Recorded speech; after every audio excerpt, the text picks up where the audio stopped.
네, 지난 1월에 열렸던 FOMC 의사록, 연준의 FOMC 의사록이 지난밤에 공개가 됐습니다. 연준 위원들은 트럼프발 인플레이션 우려에 대해서 좀 주목하는 것으로 나타났는데요. FOMC 의사록으로 살펴보는 앞으로 연준의 통화정책 방향, 시장 반응도 좀 점검해보고 가겠습니다. 임재균 KB증권 연구원 연결돼 있습니다. 나와 계십니까? 예, 안녕하십니까. KB증권 임재경입니다. 네, 반갑습니다, 연구원님. 지난밤 공개된 1월 FOMC 의사록 어떤 내용들 먼저 주목해서 보셨습니까? 네, 1월 FMC 의사록에 따르면은 기본적으로 저희가 1월 FMC에서 확인했던 것처럼 추가 인하에 대해서 굉장히 좀 조심을 하는 모습이 확인이 됐습니다. 연준 위원들은 고용 시장은 타이트하진 않지만은 균형을 맞췄다라고 언급을 했고요. 그에 반해서 물가에 대해서는 굉장히 좀 걱정을 하는 모습들을 보였습니다.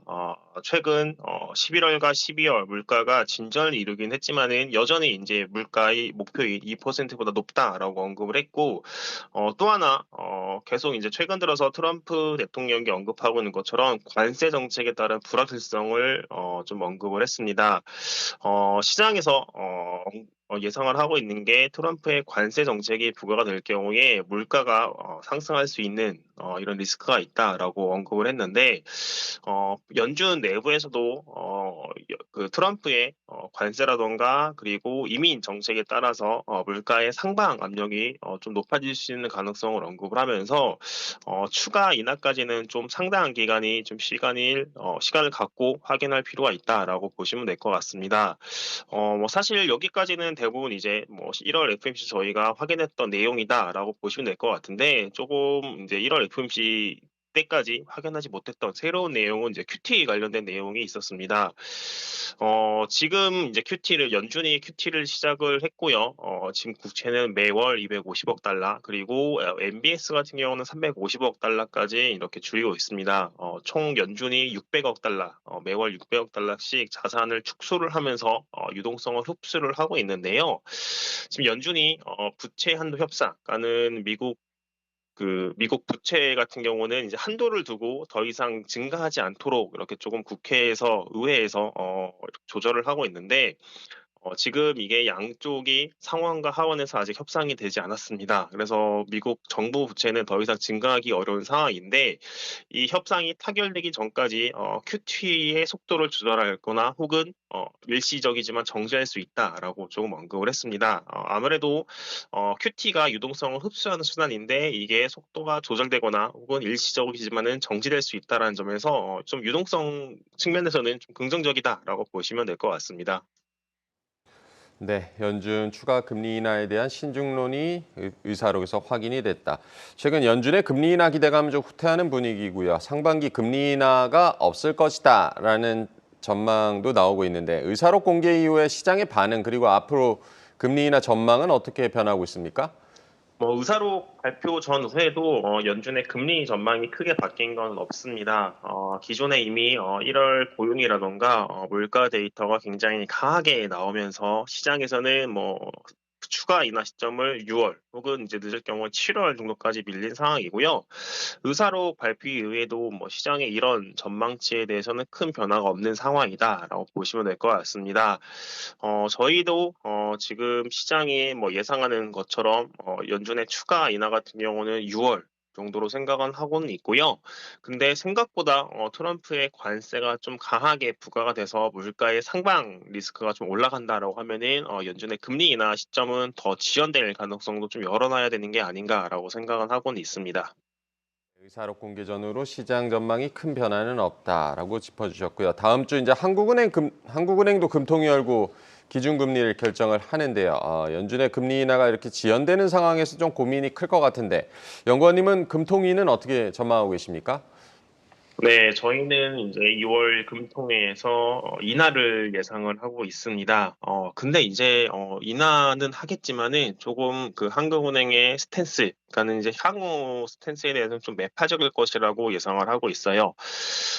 저희가 트럼프의 당선 그리고 12월 정치적 불안시성이 확대가 되면서 여러 가지 조금 뭐 대내적으로라던가 대외적으로 경제의 불확실성, 그러니까 하방 압력이 굉장히 높아졌습니다. 그러다 보니까는 시장에서도 금리 인하 기대를 높이고 있었던 상황인데 2월 초에 하는 총재께서 이제 블룸버그와의 인터뷰에서 조금 매파적인 말씀을 하셨습니다. 2월 인하는 기정사실이 아니다라고 언급을 하셨고 또 하나가 현재의 통화 정책은 약간 그러니까 아주 약간 긴축적인 수준이다라고 말씀을 하셨어요. 이게 이제 시장의 생각보다 좀 매파적인 상황이다라고 보시면 될 것 같은데 뭐 하는 총재께서 2월 인하는 기정사실이 아니다고 말씀을 하셨지만은 저희는 여전히 2월 인하는 뭐 우세한 상황이다라고 보고 있고 문제가 이제 그 다음 스탠스일 것 같아요. 지금 저희가 이제 다음 주 금통위에서 인하를 하게 되면은 2.75가 되는 거고요. 이번 이제 인하 사이클에서 총 3번의 인하를 단행을 하게 됩니다. 그러면 2.75까지 되는데, 결국은 이제 시장이 금리 인하를 시작을 했을 때 어디까지 인하를 하느냐, 뭐 한국은행이 몇 차례에 인하를 하는지를 좀 고민을 할 때 중립금리에 대해서 저희가 좀 생각을 해볼 수밖에 없을 것 같아요. 중립금리라고 하면 이제 이론적인 금리인데 물가 목표치 그러니까 2%를 달성을 하면서 경제를 뭐 잠재 성장 수준으로 성장률을 유지할 수 있는 금리다라고 보시면 될 것 같습니다. 요런 이제 금리가 이론적인 금리다 보니까는 조금 범위라던가 정확한 추정하는 게 굉장히 어려운 상황인데 한국은행이 지난 1월 금통위 때부터 중립금리에 대한 논의를 시작을 했습니다. 그러면 이게 중립금리가 몇이냐? 또 굉장히 중요하죠. 왜냐면은 중립금리가 예를 들면 2.5다라고 하면은 뭐 현재 3% 금리에서 2번 정도의 인하를 단행을 하게 되면은 인하 사이클이 끝나는 상황이기 때문에 중립금리 수준도 중요한데 저희가 조금 주목을 해야 되는 거는 정확한 중립금리 추정은 어렵다라는 점을 고려했을 때 왜 한국은행이 중립금리에 대해서 논의를 시작했는지라고 저는 생각을 하고 있습니다. 저희가 이제 달릴 때 목적지가 멀리 남았다라고 생각을 하면은 이제 빠른 속도로 가죠. 하지만은 이제 점점 목적지가 다가올수록 속도를 줄여 나가기 마련인데 한국은행 입장에서는 지금 목적지가 점점 가까워지다 보니까 이 목적지에 대한 논의를 시작을 했다. 그것은 한국은행이 추가적으로 인하할 수 있는 여력 자체가 많지 않다라고 저는 생각을 하고 있고 이번에 인하는 하겠지만은 시장이 받는 느낌 자체는 굉장히 좀 매파적이다라고 저희는 체감을 할 수밖에 없는 상황이다라고 생각을 하고 있습니다. 네, 다음 주 한국은행의 2월 금통위에서 인하를 예상하고 계시지만 매파적 인하가 될 수 있다. 한국은행이 중립금리에 대한 논의를 시작했다는 점도 주목을 해보자라고 조언을 해주셨습니다. 최근 코스피와 코스닥 상승세 이어가면서 좀 낙관론이 확산되는 분위기였는데요. 통화정책에 따른 이 시장 유동성 영향은 어떻게 보고 계십니까? 뭐 일단은 통화정책 상으로 보면은 뭐 금리 뭐 한국은행도 그렇고 연준도 그렇고 추가적인 인하에 대한 속도는 굉장히 더디겠지만은 인하를 하고 있다라는 점 그리고 앞서서 말씀드린 것처럼 1월 FOMC 의사록에서 일시적이긴 하지만은 연준이 QT의 속도를 조절할 수 있다라는 점은 유동성 측면에서는 굉장히 긍정적이다라고 저희는 보고는 있습니다. 근데 문제가 이제 코스피와 코스닥 같은 경우가 연초 이후에 좀 빠르게 반등을 하면서 좀 기술적으로 걸리는 수준까지 와 있는 상황이다라고 보시면 될 것 같아요.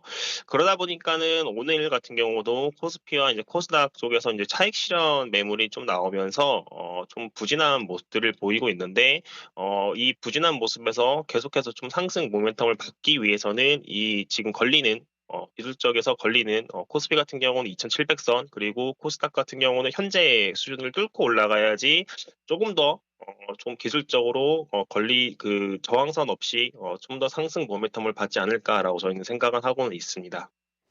네, 연준의 QT 속도 조절, 한국은행의 금리 인하 기조까지 유동성 여건은 어쨌든 긍정적이다라고 짚어주셨습니다. 오늘 임재균 KB증권 연구원과 전화 연결해봤습니다. 고맙습니다.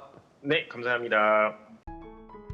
계속해서 다양한 경제 이슈를 알고 싶다면 구독과 좋아요, 알림 설정 부탁드립니다. AI 캐스터 권미정이었습니다.